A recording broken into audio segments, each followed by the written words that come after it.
Welcome to the next chapter of As the Story Grows. I'm Brian Patton. This week, Florent and Nicolas from French metal outfit Landmvrks joined the podcast. Landmvrks released their stunning new record, Lost in the Waves, back in March. The guys talk about the hardcore scene they grew up in Marseille and how it has changed over the years, choosing to be an English-speaking band and taking their time to write Lost in the Waves during lockdown. We had some internet issues during this recording, but I loved getting to have Florent and Nicolas on the podcast, and I hope you guys enjoy getting to know Landmvrks. Born to fall, but I'll find a way, yeah, you give it up. I've been so wrong. Gotta put my chest and I lost control. You're just a rentful, but it feels not time.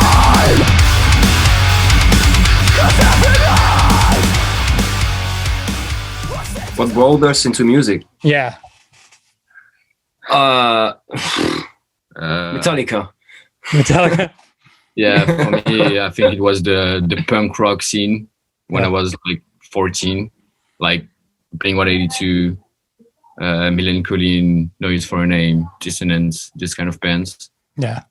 I wasn't into like the metal stuff. He was.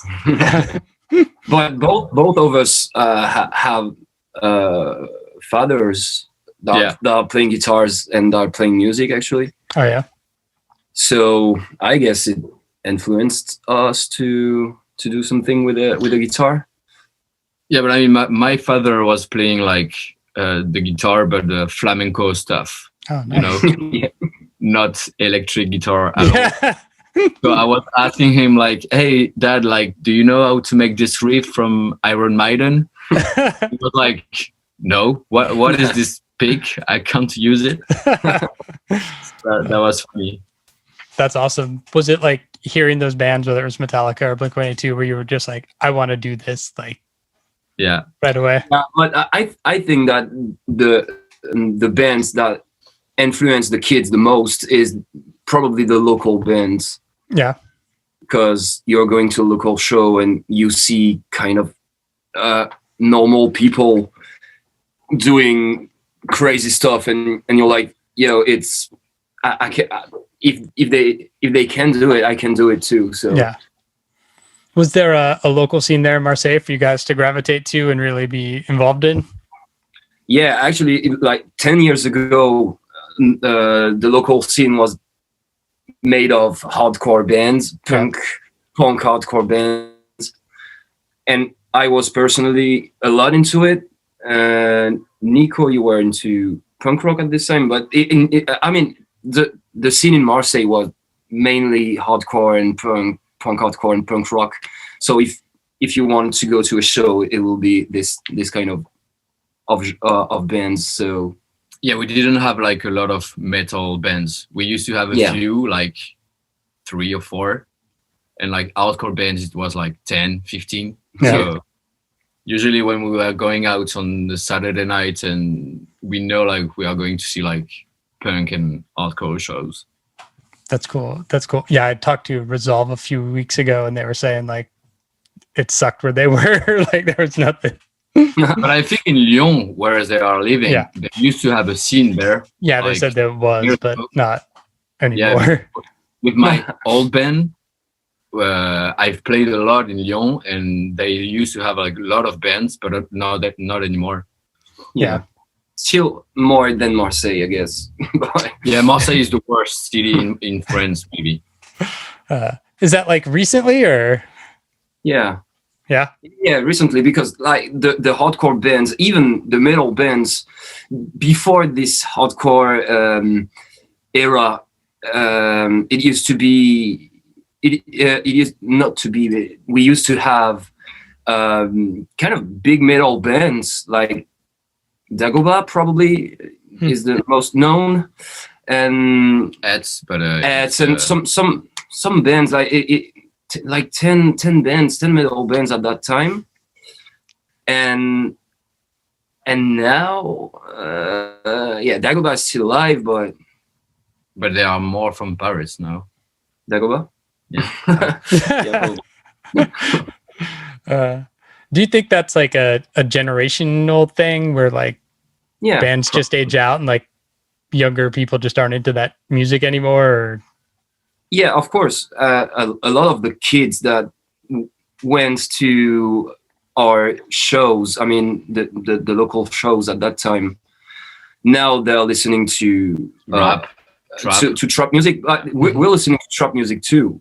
Yeah. But they are involved in another scene, which is trap, emo trap music and stuff. But I think there is a thing with the new generation. It's easier to make a trap song on a computer than like than having doing, like right, yeah. practicing and just starting a band. It's hard to start a band. Yeah. Because you guys had a hardcore scene there, is that kind of what drew you into playing that genre of music? Yeah. I used to have a hardcore band at that time. Yeah. I mean, so, and I think it influenced the sound of Landmvrks a lot. Yeah.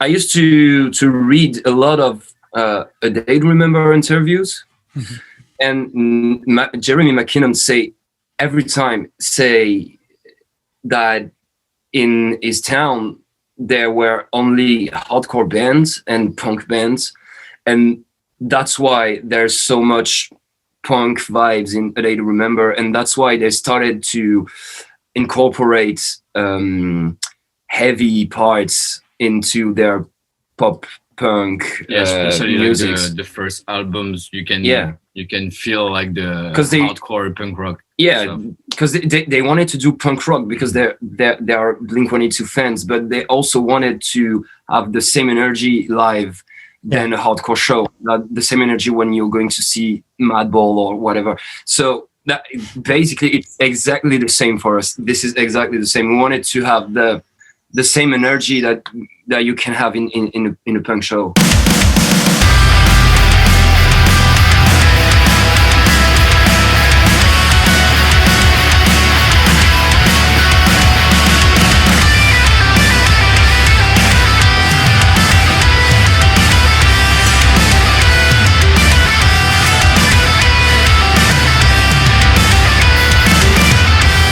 I've never been afraid before.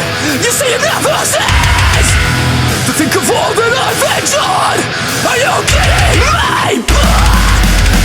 Everything was a mess.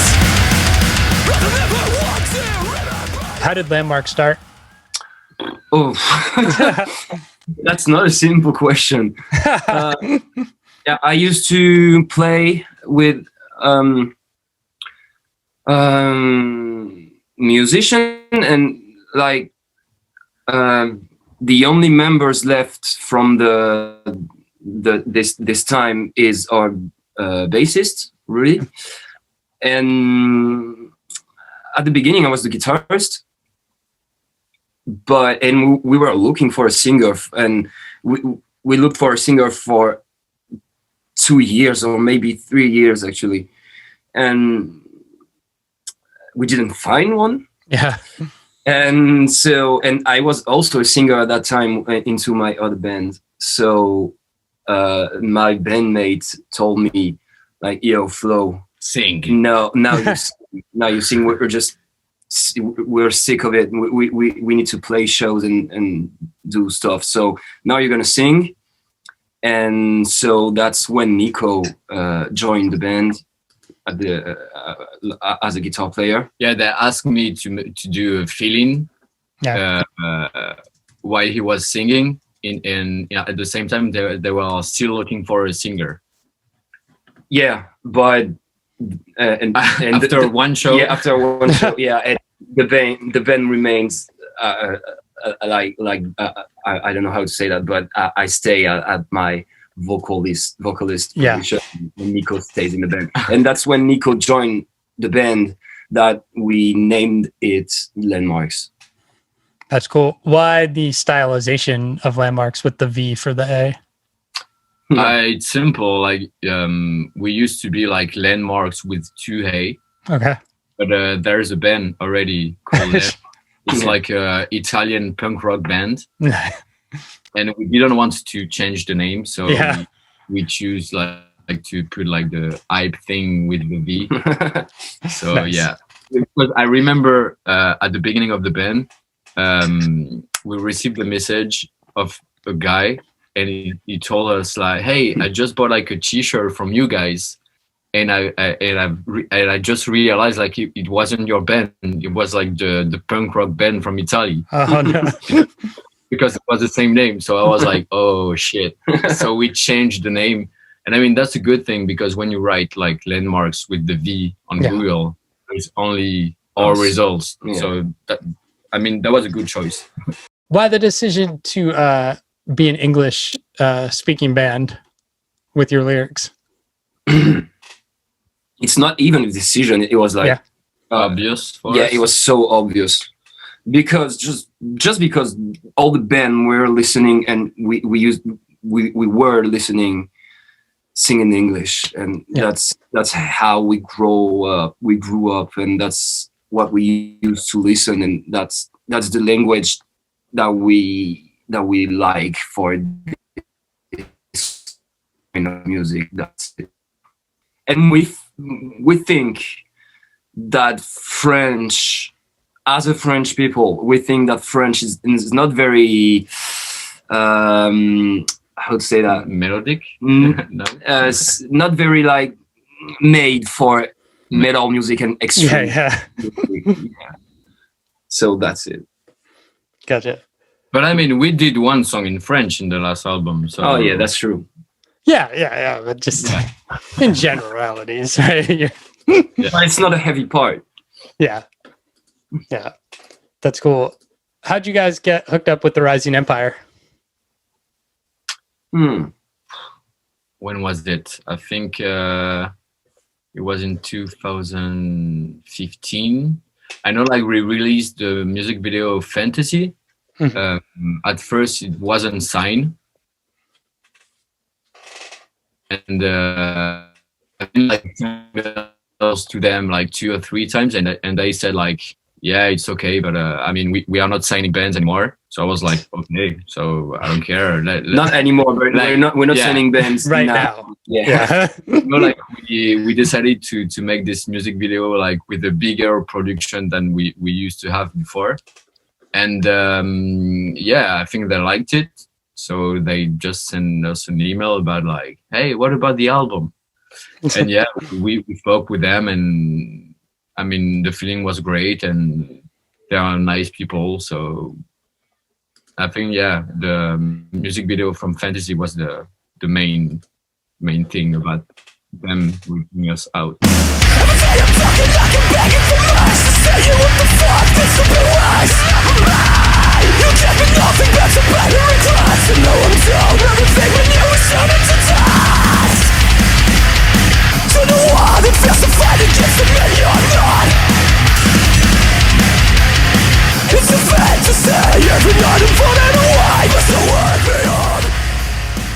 How did the pandemic affect the release of this record and the band, if at all? We can't play shows and we can't promote the way we want to. But at the same time, I don't have the word to say that, but we took profit. No, not profit, but we took the chance. Yeah, right? Probably. We took the chance to write. It was kind of it was weird, because it was like, okay, the world is on fire right now. That everyone's dying, and that's horrible. But at the same time, we were like, okay, it's a chance for us, because we have like time to write this album. Because at the same time, we were supposed to be on tour all the year, so it was like, okay, and to write songs and to take our time. And I think that the pandemic like influenced our song on this new album, because it was a weird situation, and we basically wrote it during this time. Yeah, we wrote like 5 or 6 songs, maybe less, but we wrote songs during the pandemic. So and during some thing. lockdown and stuff. Yeah. Is the lyrical content reflective of lockdown, or is it just like the pandemic gave you time to be more creative in your songwriting? I think that some lyrics relates to the lockdown and the pandemic, but it wasn't intentional. Yeah. Does the name Lost in the Waves in that track mean anything specifically? It's not really specific, but Okay. it's kind of being lost in a notion of different emotion. Mhm. And the song Lost in a Wave is one of these, and the other song are different emotions. So that's why I decided to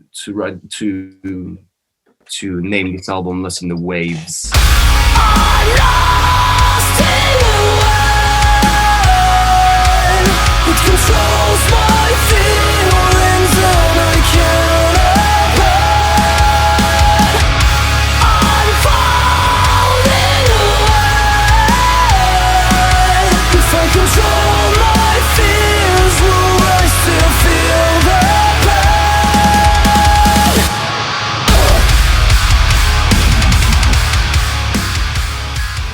You guys did a live stream for the album release with Resolve and Glassbone. How'd that go for you guys? How did you think it was received? Yeah, the idea was from Aurélien, the producer of the live stream, and he wanted us to make a live stream like since a long time, like maybe 2 years ago. And we were like, yeah, I think it's not the right time to do something, so maybe we will do something later. And there was this opportunity, like we postponed the tour and stuff. So he was like, hey guys, do you still want to do it? So we were like, yeah, I mean, so that was a good option for the people to show like the full package of the tour. Yeah, and I think that was a good idea and original because I haven't seen this that much, I think. Yeah, we haven't seen like a live stream that looks like a show with openers and so without like let's do it. Like we at that time it was the time to do this tour, I guess. I don't remember, but it was like, okay, the tour is cancelled, so let's make a video of what people are gonna see if they come to the tour. That's awesome. You guys have shows coming up real soon this week? This week? No, This week? are those canceled? No, yeah. I mean, if you are looking for, if you're looking on the website, I think it's all wrong. Okay. Yeah. Our next show is going to be the 30th, July 30th, in 1 month. Yeah, in 1 month. Yeah, everything is cancelled. Everything is, I mean, not cancelled, it's postponed. To 2022. Gotcha. You still doing the September tour? Or is that canceled too or postponed? It's going to be postponed. I mean, it's not official yet, but it's going to be postponed in early 2022. Unfortunately, really. Yeah. Yeah, things over there are still crazy and lockdown. Yeah, I mean, I really hope like in September we are not going to have another lockdown thing, because everything looks normal right now in Marseille, especially. I don't know about I don't know in the US if it's back to normal, if you have shows back. I don't know. Yeah. In the US, everybody said, "Fuck it, we're open," and so everything's kind of just gone back to business as usual here, which is weird, just really weird. Yeah, it's weird. So we are scared, but we have to do it. Yeah, I guess. So. I can move my face, but my body's paralyzed. It's dripping from my cheeks, but there's nothing left to cry. Shouting out my grief until our words collide. I've never been so alive, but my body's paralyzed. Paralyzed.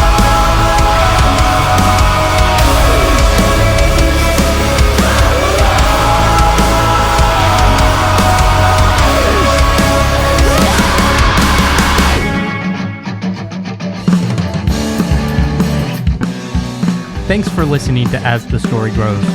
Our theme song was written and composed by the legendary Bob Nana. If you like what you hear, subscribe on iTunes and give the show a rating and review. If you'd like to support the show financially, click on the Patreon link at asthestorygrows.com. If you enjoyed this episode, share it on social media with your friends. Much appreciated, and thanks for listening. I'll never